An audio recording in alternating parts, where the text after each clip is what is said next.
So hi, welcome to Guys Podcast. I'm Shane. I'm Glory. And we're here with... I'm Nia. I'm Casey.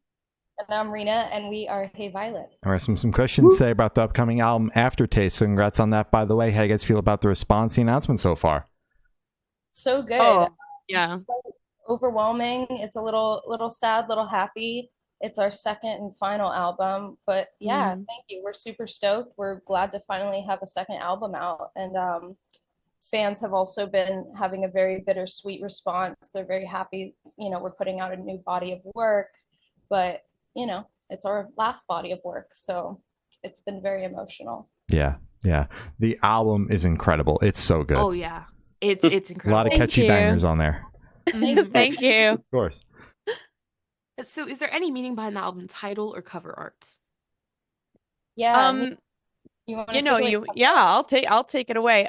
So the album is called Aftertaste, and it's actually the leading single that's coming out, I guess, tonight at midnight, right, with the rest of the album. And the song is very much about empowerment, taking our power back. Being in the music industry, being women, there's a lot that we've had to kind of go up against, and so it's very much about, I guess, just like owning our truth, being who we are, and really not subscribing to everything that's been put on top of us. The album art is basically the three of us, and we look all like bruised and like we just got into a fight, and it's very reminiscent. We've been doing this for 9 years. We've been in a band together, and we wanted something that would kind of capture all of the trials and tribulations and everything we've kind of been through together.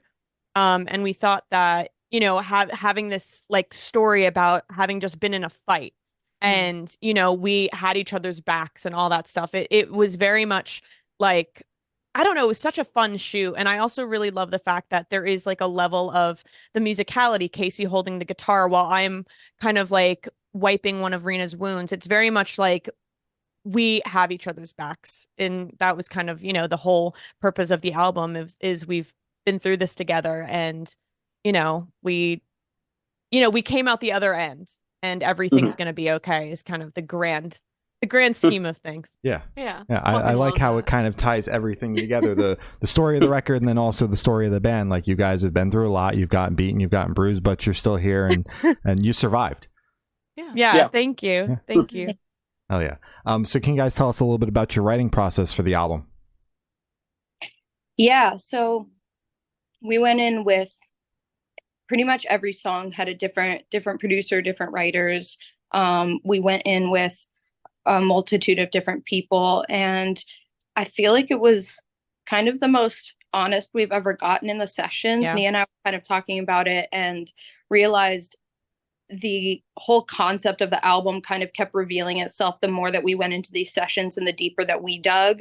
So I think that our process tends to be a little bit different every time, but Nia and I are very lyrics and melody and music as well, but that's really where our strengths lie. Casey is very instrumentation, and then a really cool collaboration of like different artists, producers, musicians, and other writers that, when we got together, it was at times, certain sessions, I was bawling my eyes out, and there were other sessions where we were just balls to the wall and very explosive in instrumentation, and we rolled with that. And that's kind of what we loved about the album, is that it touches on so many parts of our human experience, of just like the highs and the lows of the whole journey, and each of the sessions brought that out of us. So it kind of like depended on the day, which we liked, because some days we're feeling a little more soft and a little more vulnerable and a little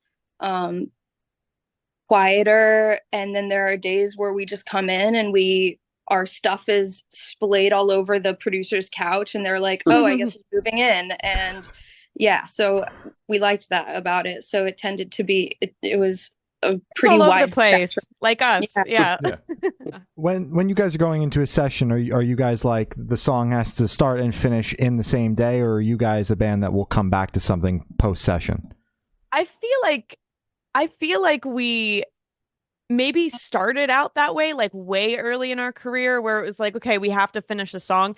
Now it's like we had times where we thought a song was done and then we'd go over it and we're like, it's not ready yet. Like we need, and I think that's also a part of like growing up. And, you know, like we're all in our 20s now. We started this when we were like 16, 17, 18. I don't even know the ages at this point.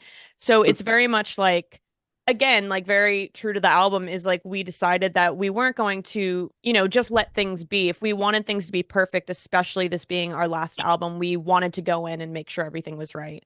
But I think yeah, personally, initially, if the song, and there's flexibility within this, but for me, I'm like, if it's feeling forced after day one, let's go a different direction. Like we're very unafraid to say, this isn't inspiring a second verse. You know, the song is just not hitting. Let's go a different direction, rather than spending a whole day trying to force something and then spending the second day trying to continue to force it and like make it, you know, doable. Like we want to love these songs. Yeah. And so when we went to the session, go ahead, Nee. Oh, no, sorry to interrupt you, but that's actually Don't Know Myself. I don't know if you guys remember, but the one demo, we've always wanted to put a demo on the album, but the demo that we have on the album called Don't Know Myself started off completely different. And it was just a different, I don't even remember what the original vibe was, but it was very much like, I don't know, we had all these different references. And then Rena, Casey, and I were looking at each other and we're like, I don't know if this is what we want to write today. And Stevie, who wrote on the song with us, Stevie Knight, he was like, okay, let's pull up some different references. We pulled up Willow and we started just listening to music and we were like, oh, okay, like that's what we needed. And Casey and Stevie started playing this riff and we were like, all right, that's it. We're good. Like this is what we needed. But like it was so good that we didn't keep going with the original song because it just wouldn't have been, you know, true to who we are or how we felt that day. That makes sense. And even with Jaden, like some of the songs we did with Jaden, one of the writers we wrote with on the album, like we revisited it like weeks later, and it was like you know, we'd sat with it and there was this one guitar part that, what did we call it? We called it the just for the context, Jonas Brothers part. We fucking love. I grew up with the Jonas Brothers. Fuck There's yeah. no hate, no hate, but it's not. But it's just not Hey Violet. It didn't fit. I was like, fit. yeah, we need it. We need this part. It's so cool. And then like we revisit it after like listening for a few weeks, and we're like, you know what? No, scrap it. Get rid of it. That's so funny. So that is we're too hung up on like it has to get done today. Like we've let things sit for quite a while. Gotcha. Marinate.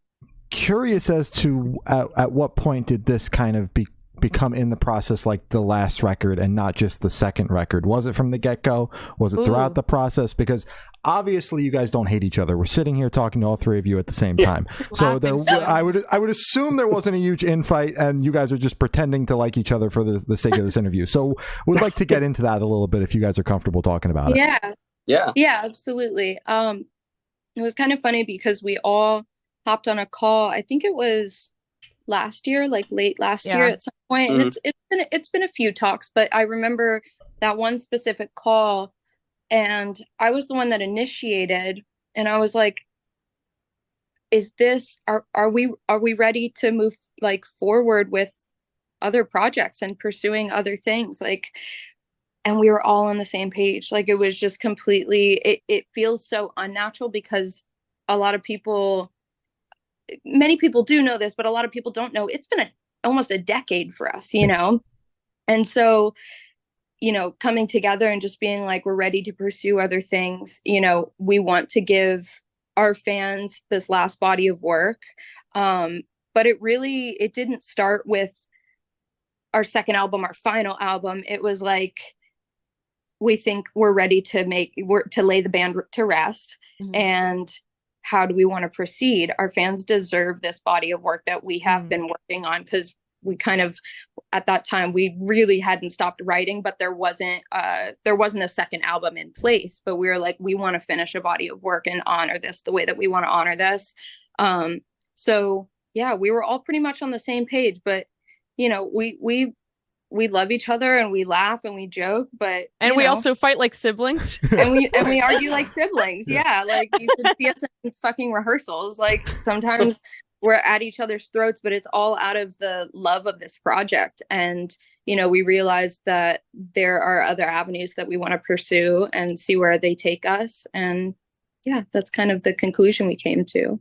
Gotcha. Well, I'm glad it was like a very natural, and like this has just ran its course and everybody was in agreement. So that's good. Yeah. Yeah. So the discussion of like the record came after you guys kind of came to that conclusion, was like, now we're going to leave the fans with bodywork, even though you guys were writing ahead of that. Yeah.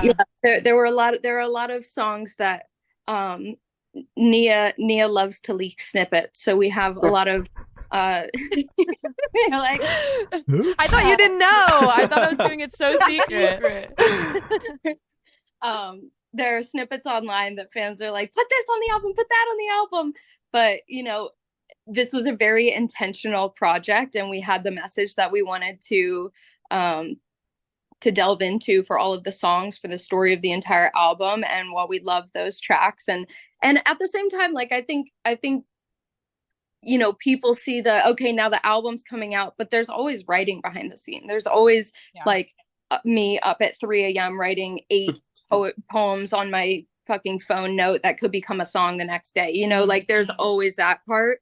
And so while we'd love to do a Tortured Poets Department anthology, we thought a 10-11 song would be really nice for our fans and for ourselves. Fair enough. You guys saved all those demos so that you can put out a new version each time you guys got to take over the charts, you know? That's right.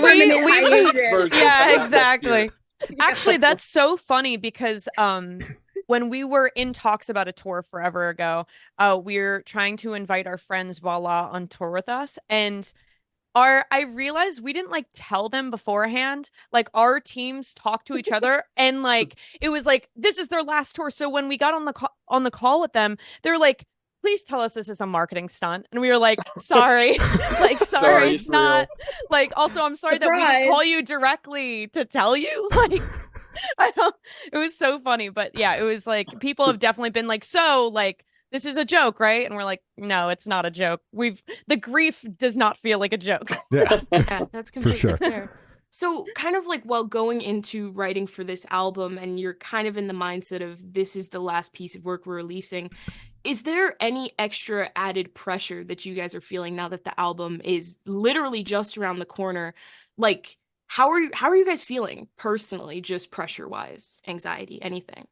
I feel less pressure. I don't know about you guys. Like, I think once we had the conversation, there's still like so much to do, you know, like we still have video shoots that we have to complete. Like we really do want to see this through.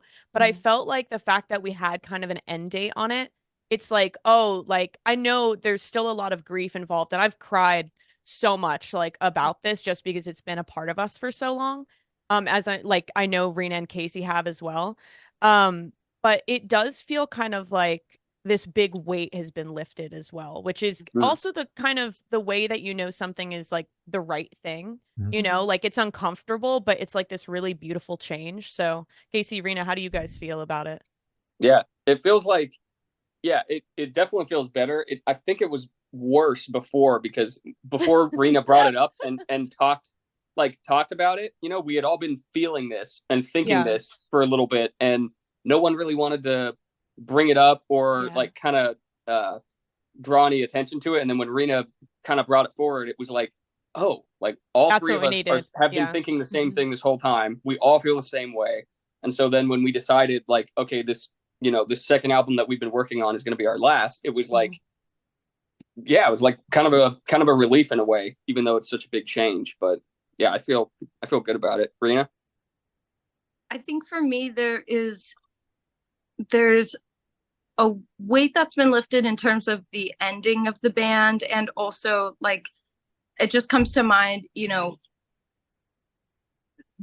there's an end to a beginning, and every end can be a new beginning. But there's also just natural pressure that I put on myself as a human and as an artist. That's like, I always want to be doing something. I always want to make the most of everything.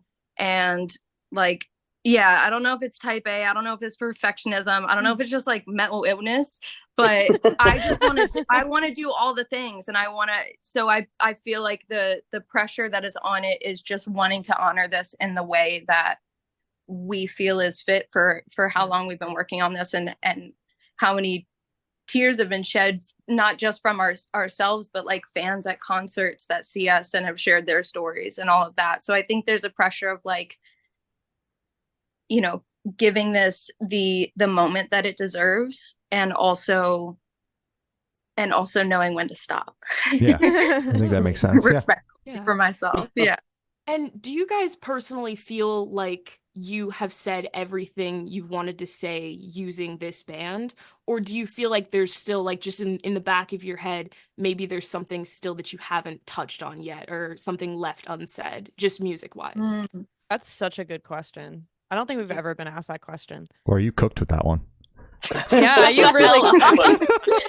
That one's not on our list. Yeah, no, I love that. I feel like that one's difficult to answer, because like we are like artists at heart, so you're always going to feel like you want to say more. I feel like in terms of this project, I don't know. I feel like for me, like when I listen to the album, like when I've listened to it back to front, I'm like, Aftertaste really does encapsulate a lot of what we've wanted to say for a long time, both the song and the album as a whole. Yeah. But I think also the artist in me is like, no, I want to say a million more things. I also don't stop talking. So like that's a me issue. But yeah, I don't know. That's such a good question. For me, no. I think full stop. I think Aftertaste is a perfect kind of amalgamation of a lot of things that we've been through, but I feel like there's a lot more to say, a lot more angles to take, a lot more perspectives, and a lot more stories that we haven't touched on yet. And I think that that'll come out in, you know, separate artistry, whatever that looks like, you know, whether that's whatever we all plan to do next. I mean, I stop talking, but I don't stop talking in my brain. It's very loud. It's loud up here, y'all. Yeah. Mine's a little radio station. Yeah. But like without the nice microphone. Yeah. Casey, what about you? Casey? Oh man, I mean, I think there's always something more to say, you know, individually, but I think as a band, I think we did a pretty good job with Aftertaste, with what we wanted to say. Thanks, Kate. Not to toot our own horn. I mean, come on. I love it. So what song off this album took longest to write, and which one is each of your own personal favorites? Oh gosh. Oh wow. You caught us with that one. You cooking with all these questions. There's been longest to work on, but like what's like me and Rena, what's been longest to write? Like any 2-day sessions? I'm looking through all of them. Aftertaste, I think. No. That was with Lucky, right? I think it was I Should Call My Friends was the longest. I think that took us 2 days. Okay, so I Should Call My Friends. I guess it's different definitions. True, because go ahead. Well, I Should Call My Friends for me feels longer, because on top of that, it was we got to work with one of our biggest musical inspirations for that song. Like, we were fucking stoked, but we traveled to Arizona in a couple of our cars, just like packed our cars to the brim with like luggage and instruments and just all the shit that we would need there. We had like a 2-day little trip because John O from The Maine was there, as was their producer mixer Matt Keller, who we worked with for the whole album. He mixed our whole album. After mixing that one song, we were like, can you do all of it? Yeah, damn right. Yeah. So yeah, that was really cool. But I think in my brain it felt longer. But the session itself was a lot of listening to music, a lot of kind of what we were mentioning, where just finding what felt right for that day. And then it also was a Zoom session, remember? Because we changed the song. We sent it, our A&R guy, Eric Tobin, was like, I think the pre's need to be shorter, and we were like, oh, like, so we rewrote both the pre's, and then we were like, well, we want the original pre to be in the bridge. So we did end up having a Zoom session with John O. So I think it was about 2.5 days of a session, but yeah, I don't know. Correct me if I'm wrong. That's what I what think my you're instinct is. I think what I'm realizing is like a lot of the sitting down and actually writing the portions were quite quick on all of the songs. It was really making them into a like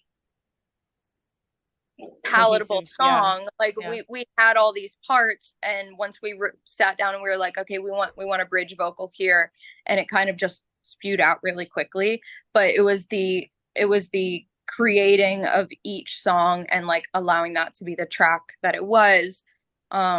It's just the forming of an album. Like it was kind of just a whole experience. Like when you're cooking and you have to time everything correctly, and before this gets burned you have to go chop these vegetables, and then like it kind of felt like a little bit like that.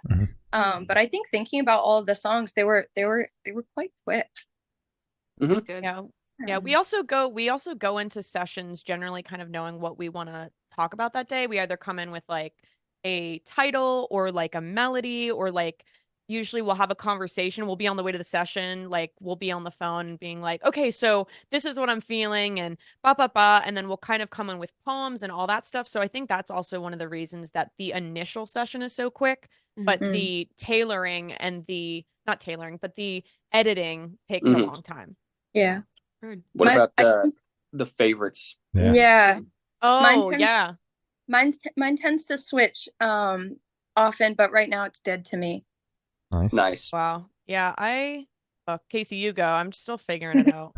I think for me it's Trainwreck, because I get a sweet guitar solo. You Damn do. right. Yeah. That's damn right. Is that the one guitar solo on the album? It is, right?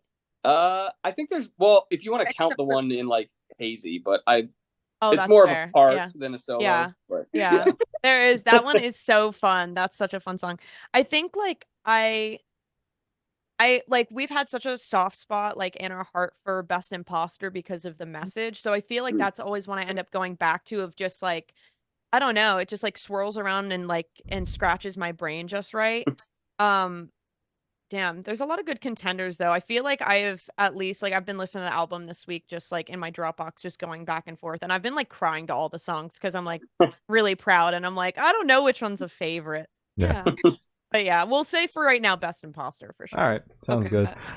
So how did the track list for the album come about? Did you guys write the opener be the opener, closer be the closer? Did you shuffle around and see what fits? What was that process like?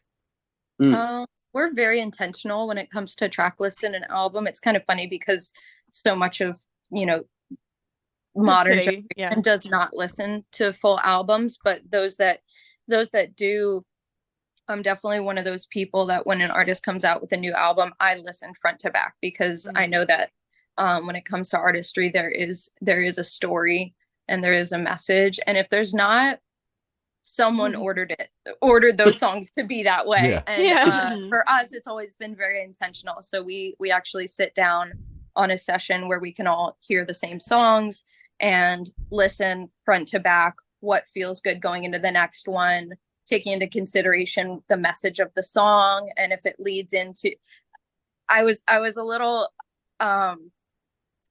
I think that where we put Hazy on the track list was a little interesting, because it's not with the quieter songs on the rest of the track list, but it was very purposeful.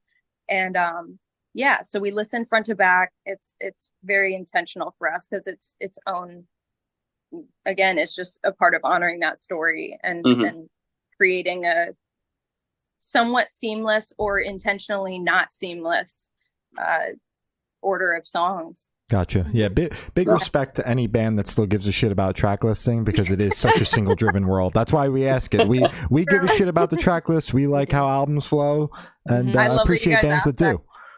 Thanks. Appreciate it. Oh yeah.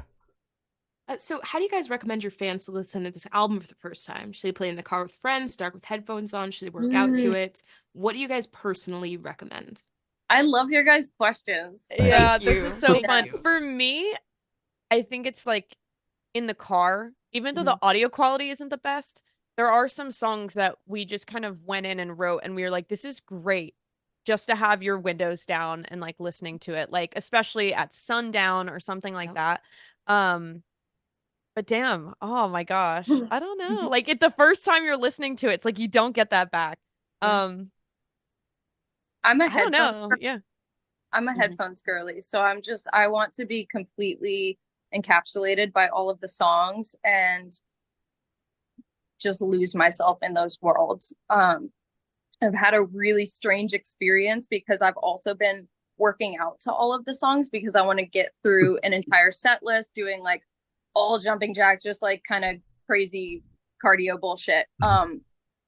Which is really weird when Hazy comes on because there's just it's not the vibe. But I'm like, we're doing it. Yeah, gotta get through it anyway. I'm committed to it. Yeah, so I don't. Yeah, however people want to listen to it in their car. I think another thing that that's really interesting is that like Uncomplicated for me, it could be a driving song. It could be doing shit around your house song. Dead to Me is like driving at night. Best Imposter is like contemplative at the beach. And then like Hazy is like you're on your own in your feels. Uncomplicated could be with friends. Some of it could Rita, be you're creating like a whole road trip. Like you have to like have an itinerary. Yeah, you have to have like this is where you listen to each song and like point it out on a map. Yep. That's great. Pilot experience. Exactly. Yeah. I think I'm with Neon Team Car. You are Team Car. It's gotta be, man. It's gotta be. Car. Oh, yeah. I respect it. So this question should be super, super quick off the top of your head. I want you to describe this album for new listeners in 3 words. No more, no less. 3 words each, 9 total. Do I steal it and say bittersweet? I like bittersweet. Honest. Vulnerable. Nia, you take 1 or 2. We have 9 max. I know we have 9 max. So Casey has 1. You have 2. It is supposed to be 3 words each, so this is interesting. Yeah, that's why I'm keeping track. That's why I'm keeping track of what they've got left. I didn't know if you were just going to help them out. No, I'm like Casey's got 1, Rena's got 2, so Casey needs to do 2, Rena needs to do 1. Oh gosh. Introspective. I would say okay, that's 3. You got your 3. I would say nostalgic. This is for some of the songs. Playful. And I'm not gonna use an adjective. I'll use mirror. Mirror would be 1. Nice. Yeah. Casey, you got 2 left. You better end them strong, I got buddy. bittersweet. I was gonna say reflective. Oh, okay. See, we're on the same page, dude. Yeah. We should start a band. Yo, holy shit! Can I play drums? Oh God, no! I've seen you play drums. Oh my God. Dude, I don't know. You got this. I believe in you. That brain's gotta do. You've got the brain cell, bro. You can do this. I don't want it to sound too sexual, but I think release. Oh, yeah. Okay. It's like a release of emotions. Yeah. Damn right. Oh yeah. Damn right. There you go. We used a lot of words to get there. Yeah. We got there. Oh yeah. It's all that matters is that you got there. So it's all good. So is there a certain feeling or emotion you want this album to evoke in your listeners? I think nostalgia is a good one. I mean, me personally, I like that it kind of it feels to me like a road trip of everything we've ever done as a band, and it lands you right at the end there. And I feel like I don't know what I'm trying to say. No, I think that's great because I feel like maybe like correct me if I'm wrong, but it feels like very full circle. I think it's like something that you're trying to describe because there is like a bit of an homage to, you know, our earlier EPs and stuff. We did end up going with a lot of real instrumentation, and it's very like there is like touches of our earlier work as well as our first album that kind of snuck in here but matured, you know, like being mid to late 20s, like there is kind of a flip on that. But I think nostalgic, you know, having people who have, you know, traveled this journey with us for so long, it's really nice. And I can't wait for them to hear it if they haven't heard it already, because I think it will kind of touch on all those things that, you know, they started listening for. Absolutely. I like nostalgic. I was thinking self-empowerment. I love that. I think something that is so imperative about this album is it's about the visual that really came to our minds during the making of the meaning for the album, but also the art is like that really visceral imagery of a scar healing, a scab healing over and becoming a scar, and how that becomes not only a symbol of a wound, but also a symbol of like resilience. And so I think the self-empowerment is really big for me, of like finding one's own inner power and owning that. And yeah, confidence. There are a lot of feelings. Absolutely. That's good. I like that. Yeah. So can you guys talk about any particularly challenging or standout moments from the creation of this album, positive or negative? That's a good one. I think some positives were like, I'm really proud of a lot of the bridges that we wrote. Even some of the songs that we initially had on the album that we ended up not using. Like, I don't know why, but we really delved into like fucking with a bridge on this album. We were like, you know what? I get that pop music doesn't want this anymore, but like, screw you guys. We're doing it back. Yeah, we're doing it. I don't know. There were like a lot of just really good moments, like being in Jaden's studio, working on like Die of Laughter, and honestly finding a lot of moments where these songs were almost half songs when we brought them in, and then completing them. Like there is so much, I don't know. There's so much like, I guess what Rena said, like confidence you feel in yourself when you get that done and you actually love what you've created. I think that's like, yeah, that's a big one. I'm trying to think. I would be willing to bet money. Oh God, not the gambling. That some of the producers wanted to kill me during the sessions. And I'd agree with that. I'd agree with that. And I mean, I agree with that. Nia's like, oh yeah, I second that. I bet my money. I know what you're talking about. That's all. Well, that's why. I am like irritatingly meticulous when it comes to things being on time, in the right place. I'm very like emotion based. So if something just feels a little off, like Nia was saying, like very type A, you know, when it comes to vocal comping, I like to be there in the room. You know, when producers are like, cool, I'll do the comping and the vocal editing. I'm like, cool, when? Because I'll be there. And, and like, oh my God, this bitch is on my shoulder. I can't get him away from me. Ooh, so, but yeah, I think some of the really fun parts were that we got to really play with different effects. We had like birds chirping in Hazy, and we had audience laughter and Die of Laughter. Weird effects and Die of Laughter. Yeah, we were just open to fucking with stuff and seeing what came of it. And so I think there were really, really fun times in the studio, and times where our producers lovingly wanted to blow their brains out. And that's of course. And aftertaste. There you go. Yeah. I have one specific thing. I felt really good when we were going to do vocal production, because we did the majority of vocals with our musical director / vocal producer named Jonas Jalhay. He's amazing. We've known him since we were literally teenagers. Prayers to him, dude. This guy's dealt with us through the best and the worst of us. But I remember going in, we were recording vocals for Best Imposter, and I believe Dead to Me as well. And something that I felt so good about is like, I was laying down harmonies, and Rena and Jonas look at me like, that is the weirdest harmony I've ever heard. Like, why did you come up with that? I was like, no, that was like, that's just a third. Rena's like, that is not a third. I'm the drummer, by the way, so I don't know what the hell a third is. But that was like one of my favorites, is like something that was natural to me. Rena would have sang completely different, and that was very fun. I really enjoyed it. But it worked, right? It did, yeah. Best Imposter is like Best Imposter and Dead to Me. You guys were like, those are the weirdest harmonies. Like, I wouldn't have gone to that. And then we like fine-tuned it, and it was just like really cool. Like, we just got the correct, like, got me singing the correct notes, and then they ended up adding a lot to the songs. You also you reminded me that Best Imposter was ironically the most challenging vocally for me. And it's not, it was not like a vocally challenging song, like the notes themselves and the melodies. Mental hurdle, dude. It was the mental hurdle that really came out in vocal production. We had normally, you know, we knock out a vocal in 1 to 2 days, and that's the main vocal, that's doubles and triples, that's harmonies, that's like any vocal effects. We knock it out in 2 days. Mm-hmm. And that one took me 5 sessions just to get a lead vocal, because I was so, again, like the message of the song is like the total imposter syndrome came out.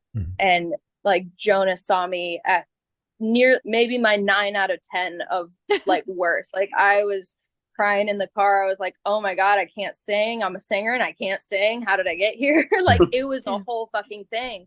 And so that was a really, really challenging thing, but also something that, again, for the album, it's really about bringing up those shadowy parts of yourself that you don't really want to acknowledge, and learning to love those parts as well rather than hide them away. And so that's that was a mental hurdle that was really difficult, and I was very proud once I was like, fuck yeah, I feel good about that vocal now. Damn right. Yeah. How did you kind of get past that mental hurdle? Was it just kind of giving it time to cool off, or was it just pushing through? I thought it was giving it time to cool off. But what ended up happening was between like the first and second and third vocal sessions, I was cooling off, but never acknowledging it. And so it wasn't, it was, you know, there's that saying like light at the end of the tunnel, like all of the cliches, and like, but they're cliches for a reason. And so I was like, okay, what is really blocking me here? And so as soon as I started delving into what the meaning of the song was, what I was so afraid of, that, you know, I still deal with a lot of insecurities and stuff, but it was that I am so scared of being seen.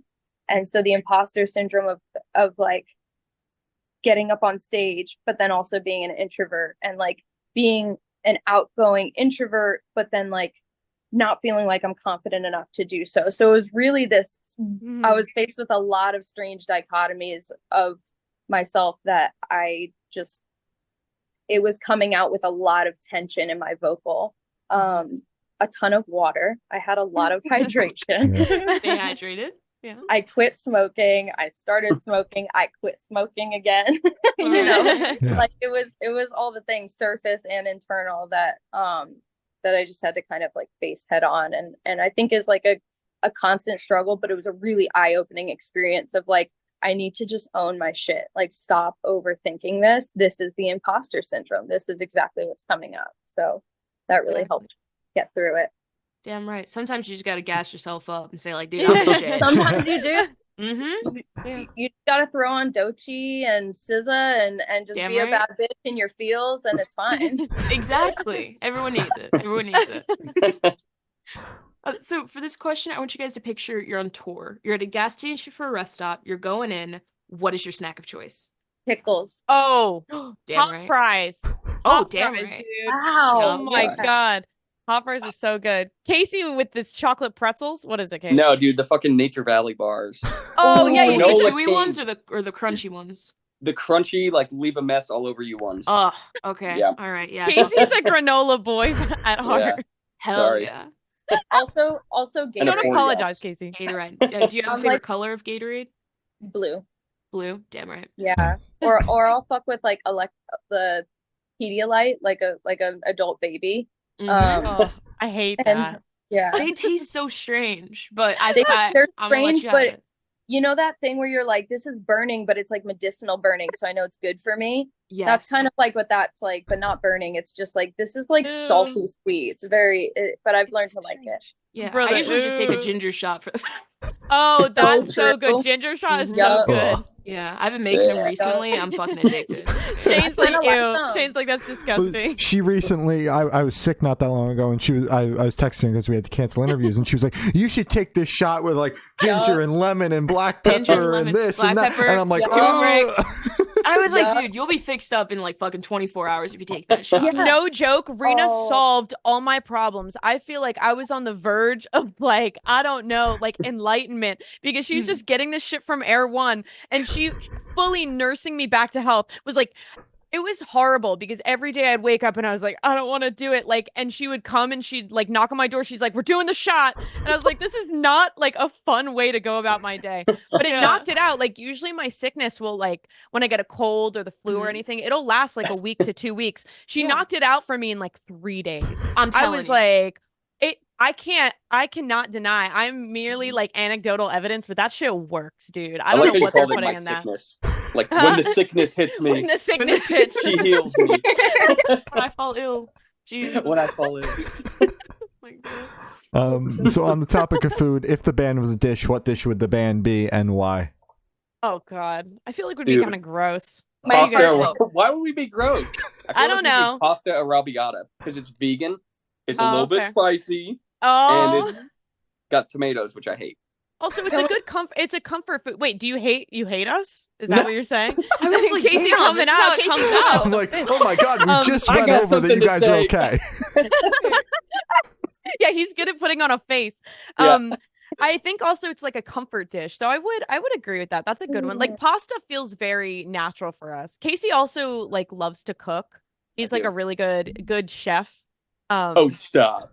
Yeah, no jokes, man. I have this guy like make menus for my birthday because I'm like, so you're gonna do this. What is it? What's my favorite dish, Casey? It's got the prawns in it. Oh, the bouillabaisse. That's amazing. And sorry, I'm getting into like Casey's cooking, but like Penny, I trust your judgment on that. Or the vegetable stew is always a classic. Oh my God, dude. Can we add a little basil on top? We can add some basil. And we're doing garlic bread too, I think. Oh yeah. Yeah. I like that. Yeah. Anything Italian, and I'm happy. Italian. Mamma mia. And for these last couple questions, we're actually going to shift away from music and go straight to death row. Boom. Nice. If you're on death row, what would your last meal be with a drink? I got mine. What did I do? I'm going to tell you right now, it would not be. What's your crime? Tax evasion. Oh, no. Yeah, sure, let's go with that. The IRS is putting you to death. Load. Yep. I think mine would be either tagliatelle bolognese, or it would be with me or vegan. Vegan. Eating it full meat. Okay. See it through. I know. Till the end. Till my dying breath. Yeah, I would do like a really decadent garden salad, and some like either the tagliatelle bolognese or meat lasagna, and oh God, I'm really hungry now. Oh shit, I know what I'm doing. Awesome. I'm going crazy. Do it. Go nuts. Okay, me? Okay. This lemon cream pasta that I make, I really like. Oh, yes. I'm gonna get Casey's. You have to make your own last meal. No. Well, if you want to, it's nice. It would be nice to be in the kitchen one last time. That's nice. Yeah. I think either Casey's the whatever word he said, I want some of that. And then also like a good like fat burger, Impossible burger with a side of skinny fries. I would like a milkshake. I would like some ice cream. I'm a really big sweets person. I'm taking like a bite of each of these things. So I'd hope that they give it to people who need. I only need a tiny bowl, or if they're giving me a big portion, I'd like the rest to go to good use somewhere else. Other inmates. Maybe the other inmates. Yeah. And then I don't know, like maybe something weird. Maybe I try something that's disgusting, like jelly deals. Yeah, maybe I tried jelly deals for the first time. I don't think I could get through that. I think I'd be begging for death row if they gave me jelly deals. Oh Lord, sounds interesting. Casey, what's yours? All right, it's got to be a double, a double fries, and a Coors Banquet, the tall one. Oh, nice! Hitting them with that's so American, dude. It's like hitting them with the Coors Banquet. It's like you might as well be drinking water, dude. That's what I want, man. One last time. That's the way to go. Wait, Shane and Glory, what are yours? I have to know. Yeah, I need to know. Oh, fuck. I haven't been asked. It's changed. Shane, you can go. So I'm boring. Off the top of your head. I'm just gonna go with spaghetti marinara because I love that. It's that's it's a staple. Boring. You know what you like. Yeah, it's a staple. You're a man who knows what he likes. Yeah, and then a Baja Blast. I don't know if it necessarily goes together. Those tastes are kind of making me a little disgusted right now just thinking about it. But, we'll have water on the side too. Exactly. Why not? Probably like a Thai coconut soup, and then Thai basil tofu with tofu for both of them, because I don't really like the chicken in them. Yeah. And then Thai tea. I'll shake a Thai tea with it. Oh, that's good. Nice. That's good. Now I want to switch mine to the ginger ramen. I was about to say that. I want to add ginger ramen to my feast. Yeah. The spicy, creamy vegan ramen. Yep. Ooh. With the side of the tempura Brussels sprouts. Ooh. That sounds good as hell. Yeah. Yo, is this podcast sponsored? I wish. I fucking Because I wish. feel like we just went off with so many different brands. Call Coors and cut out that part about the watered down. Oh yeah. We love you. We never said that. It's fine. Promo code in bio. So if you guys could live in one fiction world for a week, where would you live? Fuck. One fictional world. I guess like a D&D universe would be kind of fun. I'm kind of a nerd in that sense. Ooh. But also the D&D world that Casey and my characters are in is like super war torn right now. Oh. Maybe not the best place to visit. It's pretty rough, yeah. Aliens destroying our universe. It's tough. Yeah. So is that a yes or a no? You know what? I'm in it. All right. I'm full send. I'm full send in Committed. it. I'm gonna go hang out in my D&D universe. Hang out with Badass. bees. I was gonna say Shrek's Forest. And Ooh. you can actually rent an Airbnb modeled after it in somewhere that starts with an S. And but no, I actually want to like either that, I don't know, somewhere on the countryside. Yeah. That's nice. Get away from the city life. This is my swamp lighting. I have get out of my swamp. If I say like cue lights, get out of my swamp, it'll go green in my room. No, What the fuck? no, it won't. How many times have you used that just organically? 3 times.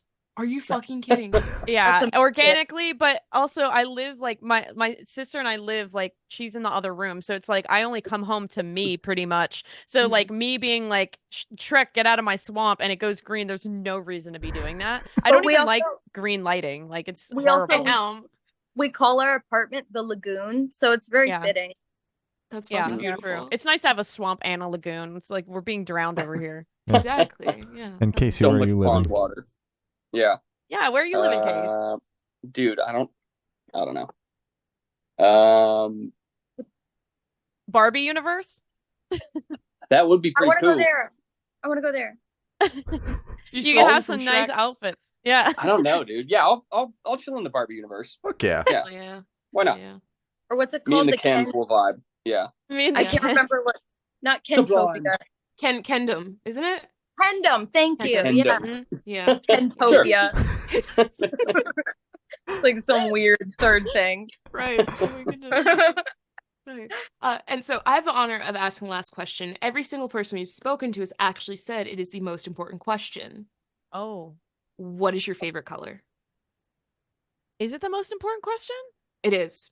Oh wow. Mine is Prussian blue. It's like it's darker than navy, and it has this gradient that almost goes to, it looks kind of like if metal was blue and would rust blue, that's what it looks like to me.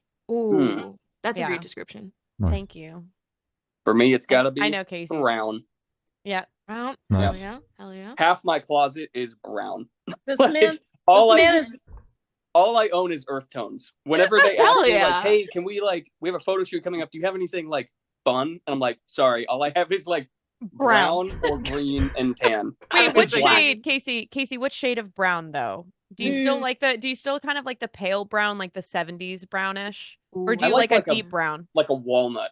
Like a nice walnut? dark walnut Base. brown. Yeah, This man loves a walnut. Yeah. when we said this man was made of granola bars, we meant it. Yeah. Through. Hell yeah. I like black and pastel pink. Nice. Black is actually a shade. Yep. Thank you. I say that every fucking episode. Oh my god. Yes. I always annoy them with it.